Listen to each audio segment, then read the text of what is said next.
Cannibalism is one of the commonest aspects of sex crime. Happens again and again. I would say that one of the most interesting modern parallels with Jack the Ripper is Chikatilo, apart from Gaskins, who again is tremendously similar. And there again, you have this cannibalism, slicing off pieces of flesh and chewing them, and chewing the uterus. In favour of the manuscript, I pointed out that it does not make an issue of the coins and rings at Chapman's feet. I should have expected somebody forging a diary to have made a point of these, and he didn't. So far, the diary had failed to make any obvious mistakes, and the M left on the torn envelope at Hanbury Street would prove to be just one of a series of remarkable coincidences. Following Annie Chapman's murder, Jack the Ripper's notoriety was assured as panic gripped London, and the Journal exposed yet another facet of the killer's personality. He loved playing games. I have read of my deeds. They've done me proud. I had to laugh. They had me down as left-handed, a doctor, a slaughterman, a Jew. Very well. If they are to insist that I'm a Jew, then a Jew I shall be. I could not stop laughing when I read Punch. There for all to see was the first 3 letters of my surname. They're blind, as they say. It amuses me, so I shall write them a clue.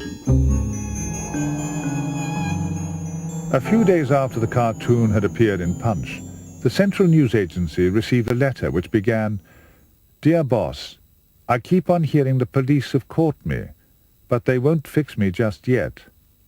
And it was signed Jack the Ripper.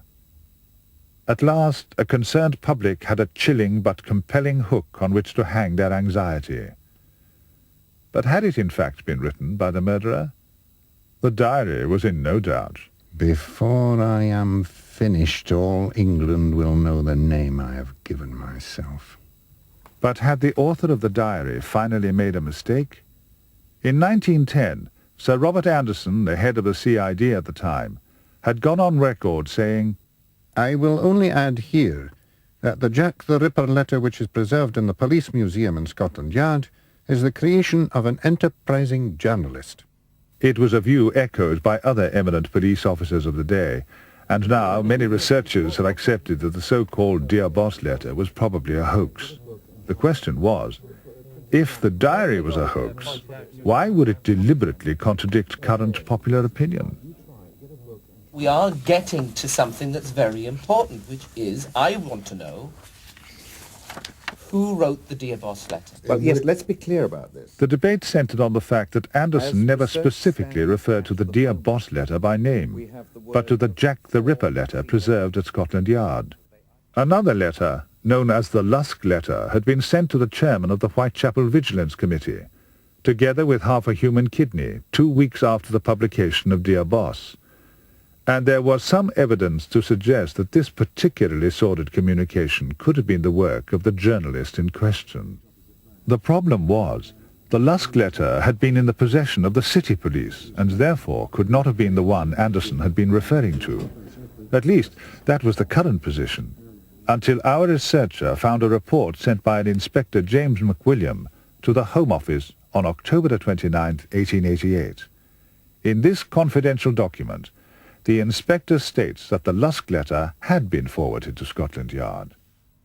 What we have here, at least, is an objection, which when we actually get to look at it a little bit more closely, what we see is that the journal has not made an error. No, I challenge the fact. Regardless of Anderson's statement, made 22 years after the events, police at the time had every reason to take this first Dear Boss letter very seriously indeed.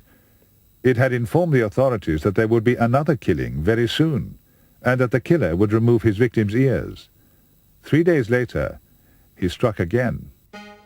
In 1888, number 40 Burner Street was known as the International Workers' Educational Club. On September the 30th, the events which began outside this club would give future investigators more to ponder over than any other occasion. At approximately 1:45 in the morning, Elizabeth Stride was seen being forcibly pulled into the street by a man. She resisted. The man then pushed her into the yard and yelled out, "Lipsky," to a witness who crossed the road and hurried past. The witness also testified that at the same time as Stride was being attacked, a second man had come out of the public house opposite. 15 minutes later, Louis Diemschutz, a patron of the club, turned his pony and cart into the yard. The animal shied to the left as if trying to avoid something. Elizabeth Stride's body lay on the ground. But this time, there were no mutilations other than a deep gash across her throat, which had severed her windpipe. Was Stride's death the result of an argument with her abusive companion earlier, or was the second man her murderer?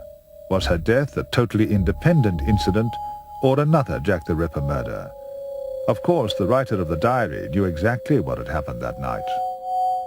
I cannot believe I have not been caught. I would dearly have loved to have cut the head off the damned horse and stuff it as far as it would go down the horse's throat. I had no time to rip the bitch wide. I cursed my bad luck. I believe the thrill of being caught thrilled me more than cutting the whore herself. As I write, I find it impossible to believe he did not see me. Curiously, the journal draws our attention not only to the little-known fact that Elizabeth Stride's hair was red, but also to the possibility that she was killed with her own knife. The following night, a long, narrow-bladed knife with a keen edge was discovered in Whitechapel Road. It was caked with dry blood. Dr. Bagster Phillips gave evidence at the inquest and stated his opinion that such a knife would have inflicted the wounds on the murdered woman. The diary had once again alerted us to an important possibility that had been overlooked by modern historians, and that was just the beginning. Having been prematurely disturbed, Elizabeth Stride's killer was desperate to satisfy his lust despite the risk. My heart felt as if it had left my body. Within my fright, I imagined my heart bounding along the street with iron desperation following it.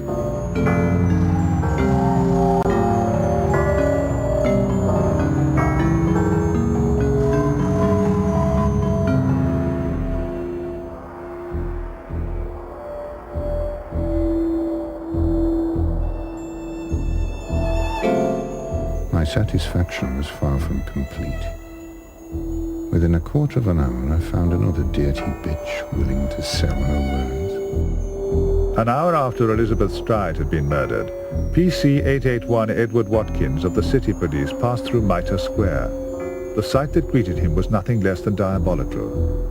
In a dark corner lay Catherine Eddowes. What had been her face was now a clownish mask of horror. Her nose and lips had been attacked with calculated ferocity. Her throat had been cut, and as in the case of Nichols and Chapman, her abdomen had been the killer's primary target. The left kidney and the uterus were missing, but there was something else. The thrill she gave me was unlike the others. I cut deep, deep, deep. Her nose annoyed me, so I cut it off. Had a go at her eyes, left my mark.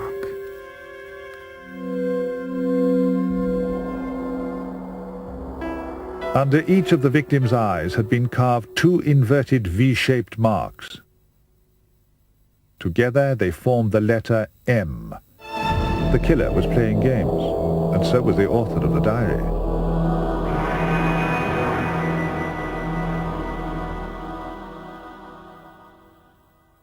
At the mortuary, the police took an inventory of Catherine Eddowes' meagre possessions, which included a red leather cigarette case. No one had ever seen any significance in this article, the only item of any real value among a pathetic collection of odds and ends. No one, that is, except one man. He believes I will trip over, but I have no fear. I cannot redeem it here. Of this certain fact I could send him post-haste if he requests that be the case.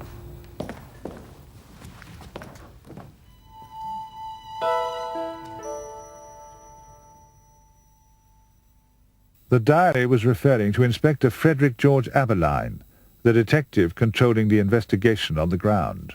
Oh, Mr. Abberline, he is a clever little man. He keeps back all that he can. For do I know better? Indeed I do. Did I not leave him a very good clue?